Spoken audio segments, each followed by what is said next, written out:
Hey guys, this is Comic Uno, and today I'm doing Comic Uno's Best Comics of the Week, and finally I do have physical books back again for Wednesday. My store did open up for curbside pickup, so very excited to talk about these books. And before I get into the review, I do want to mention that I do have my Kickstarter for my comic Like Father, Like Daughter. It's about a high school girl. Father left her to become a full-time superhero. Everyone in the world loves him except for her, and then she inherits his abilities. We have 6 issues available for that one, and I hope you guys can support. There's a lot of good goodies over there, and yeah, that's going on until June 25th, so be sure to check out that Kickstarter. Now, diving into the episode, I have 6 comics, so kind of a, still a lighter week, but next week I have 10 comics, so starting to get up there again. So let's start with number 6, which is Batman issue 92, which is the Artgerm Batman cover, which I was able to get, which is cool. I do think it's like $1 extra to get the Artgerm, but it's always worth it for Artgerm. I will say it's interesting because we had all of COVID going on and we haven't had Batman in a long time, and there was just so much hype around Punchline. This cover had so much hype. And honestly, the reason it's the lowest is that it just hasn't met that hype for me. I don't get why Punchline is so great, and I feel like everything feels very surface level. A lot of things I feel like we've seen before in Batman already. Okay, Gotham's in shambles. There's a villain trying to take over. And I do feel like they're trying to balance too much. You have the Riddler, you have Penguin, you have the Designer, you have Punchline, you have Catwoman, you got Harley, all in this one issue. More characters than that, but those are the big players here. I will say what I enjoyed the most was probably Harley and Catwoman's dynamic. It's so interesting because I feel like Harley's become so nuanced because of the TV show. Not that she wasn't nuanced in the comics, but I think of that version of the character, and she kind of runs flat because of it, just because I'm comparing it to watching Harley every week and just loving her character there. But there are some shining moments, like I said, between Harley and Punchline is interesting because Harley's like, yeah, you're not going to feel the same way about Joker after a while, and I'll be there for you, but let's fight now. And I love how Catwoman kind of drops the bomb that the Punchline is Harley's new love interest. So I expected a little bit more of a reaction from Harley for that, but she does punch her in the end, so I guess that's okay. The artwork, I'm so on. I think certain scenes it works really well. Like I do think it works well with the Harley and Catwoman scenes. I think there's a lot of great facial expressions there. But then I think there's just too much line work going on with some of the guys in the comic, especially like Penguin and Riddler. They're all wrinkly, and I don't really quite get the tone for that, but I'm also not as invested in the Batman side of the story, which is weird, or the Designer so far. So that's why it is 2.5 stars for me. It just has so much hype and it hasn't met that yet, and so far it's been pretty surface level for me. So that is number 6, and moving on to number 5. Another Batman title. You're going to kind of see a line there, a trend, and that is Batman The Adventures Continues, issue 1. So I actually did reviews for all these issues when they came out digitally, and then I just wanted coverage for the channel, and I'm a big Batman the Animated Series fan, big Batman fan, so I wanted to check out the animated digital books here, but I stopped because, honestly, I really don't love the chapter format. I just don't think you get enough story, so I'm going to pick this up physically, and I haven't read past this issue. So this is all I've read is the contents of this issue digitally. So with this, we get to see kind of in the same line of Batman stuff. The other Batman title stuff we've seen before. It feels very surface level. You have Batman fighting a robot. He's going up against Lex Luthor. Now the small tidbits we get is that Deathstroke's gonna appear in this book, and maybe Jason Todd. There's some figure that looks like Jason Todd. I think it's him, which is gonna be cool. I hope. I want to see more of the Bat family. That's what I expected with this book. Do things that are modern that you couldn't do in the cartoon, and right now it feels like a hollow version of the cartoon, and I definitely want more than that, and I hope it gets a little bit more intense and a bit deeper than what we're getting here, because right now, like I said, very surface level story, and I feel like that's the theme of the video. But yeah, artwork is really good though. I love obviously the style of the cartoon. I think it works really well. It's really solid, very clean, so really enjoy the artwork. Giving that 2.5 stars, and that is number 5. Moving on to number 4, we're already in top 5. It's crazy, but number 4 is The Joker, 80th anniversary, I told you there is a trend. And I don't even know which cover this is. I think it's one of the later covers, like down the decades. But I thought it was kind of creepy. And you want a creepy Joker cover there. So, same thing I've been saying about all these other anniversary issues. If you love this character, I think it does a good job at playing tribute to the Joker. We get to see different decades of him. Honestly, some good stories here, too. I really enjoyed the Dan Mora story. He did the art for it. I don't know who the writer was. Let me see.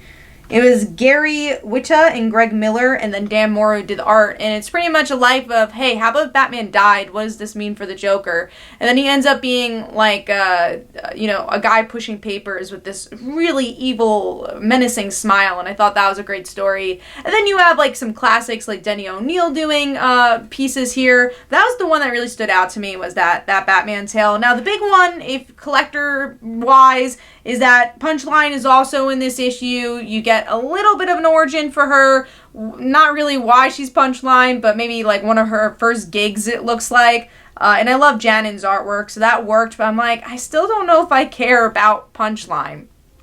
I'm trying to see if there's any other real memorable stories, which is nice that I have the comic. I could actually look through the comic. One I did like was Joker having a dream about Batman and just not really caring about Harley, and Harley and Poison Ivy having a conversation, and Ivy's like, did you leave him because of the dreams? And she's like, I left him because I wasn't in the dreams. He never cared about me. He always cared about Batman.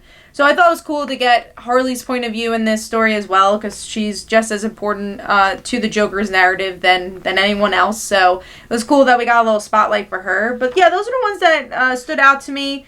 There are some filler stories here and there, to make the $10 price tag, and I still do think this is pretty pricey for $10. I'm not a huge fan of the format of these short stories, but if you're a fan of the Joker, I do think there's some good ones here if you want to pick this up and get a cool cover out of the deal too, because they usually do have some cool covers. So the Joker 80th anniversary gets 3 stars, and that is number 4. Moving on to number 3, which is Adventureman issue 1. So this is new Matt Fraction book, new Dotson book. I've been really excited for this one. Also, you can't go wrong with it being a $3.99 book, double size. Now, I say that, but story-wise, my issue with this book is actually that half of it is old-time pulp heroes, and we find out they die. And now we're in the future, like literally very futuristic world of this woman who has lost her hearing, or at least is partially deaf, and her family. We get to look a little with her, like who her sisters are, who her son is, who her father is. And she's just she's a reader. She loves adventures and she loves stories. And she finds the Adventureman novel, which it seems like it's going to start some adventure for her, and she kind of jumps into the story in a way. I will say it's a very slow burn, this book, and that's why I was saying that maybe it was a detriment that this was double sized, because I think it took so long to get to the halfway point of like, the journey starts with her. It's not really about Adventureman. I kind of wish they had an issue 0, because the first part would have been a perfect issue 0, who is Adventureman, and then issue 1 could be about our main character, which is this woman. I do think there's a lot of creative aspects here. I love the way that the letterer really showed her partial deafness and how they used the hearing aids in this issue. I thought that was very unique, and I really enjoyed that aspect. And I like the voice of our main character. Definitely sucked me in enough for the next issue. But there was nothing that, obviously besides that these are superstars on the book, I don't know if it hooked me enough to say, if this was new creators, if I would get another issue. Now, I trust these creators, and that's why I will get the next issue. But I just kind of wish this issue 1 blew me away a little bit more than it did. I think it definitely took its time. And I do think it has a potential to be a really fun series, but it didn't really show me that in issue 1 completely. So I'm going to give Adventureman issue 1 3 stars, and that is number 3, I think we're up to? Yeah. Moving on to number 2, which is Aftershock book, and that is Join the Future, issue 2. I was blown away by issue 1. I remember I kind of got it on whim issue 1, and I was so happy I did. Now, I will say this is a quick read, because there's not a ton of dialogue, but there's a lot of good get ready to fight moments here. So Clem is our main character, and she lost her brother in the last issue, really crazy cliffhanger.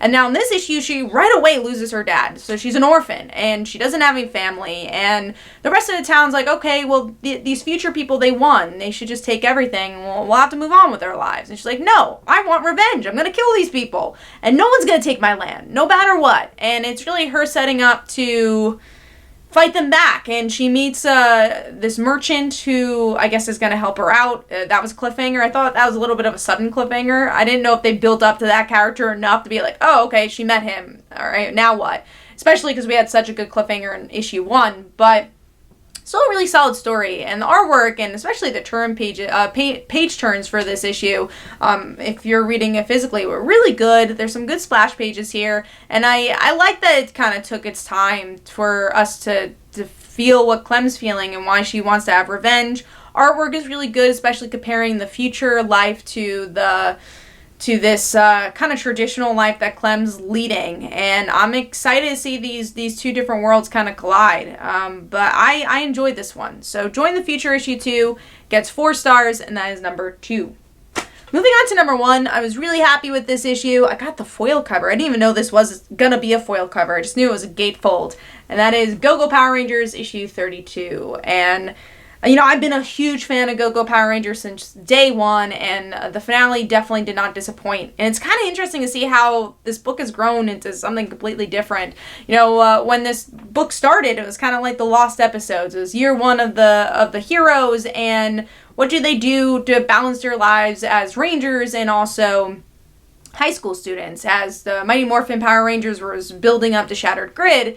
And then after Shattered Grid, this kind of became a post-Shattered Grid book as well, and we get to see, well, what happens when year 1's over? What happens when 3 of the original Rangers leave? And I like this idea that you never say goodbye, right? Because a lot of the Power Rangers series, they always like deform, or they demorph, I should say, and that's the end. That's the end of their Power Rangers legacy, and then you move on to the next group. And it's kind of nice that no Ranger says goodbye, and we get to see that with Grace, with a little glimpse that she kept one of the daggers, and she's always been obsessed with the Power Rangers, so that makes sense. And then the friends of the Omega Rangers believing, oh, okay, they're going to Switzerland, whatever. They're giving up on being Rangers and kind of being a little upset about it, a little jaded.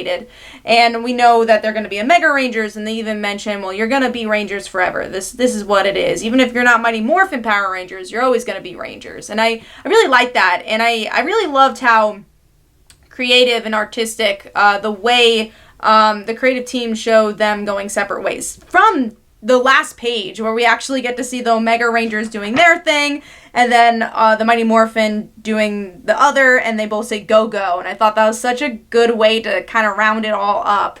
And yeah, it's a really good story about, people grow and can grow apart, and what that looks like, and how does that affect people's relationships with each other, which is really what this book was all about, was the relationships with each other and the character-driven storylines. So I thought it was really just a perfect bow for this book, and artwork was solid, and I am really excited to see how this will affect Mighty Morphin and where the Omega Rangers will go. And it was just a really good close end or bookend to the whole year 1, and I think it was a really good story. So go check this one out. If you haven't read Go-Go, I think from beginning to end, it's just a really fun ride, and it's a great Power Ranger story. So go check that one out. I gave that 4 stars. Hopefully you guys enjoyed. This is Comic Uno. Definitely follow me on Twitter and Facebook. Go check out that Kickstarter for Like Father Like Daughter. Again, in the description below, there's a link for that. And every Tuesday at 10 p.m. Eastern Time is Comic Book Weekly, our comic book podcast on Comic Frontline. So be sure to join us for that as well. Thanks, guys. Bye.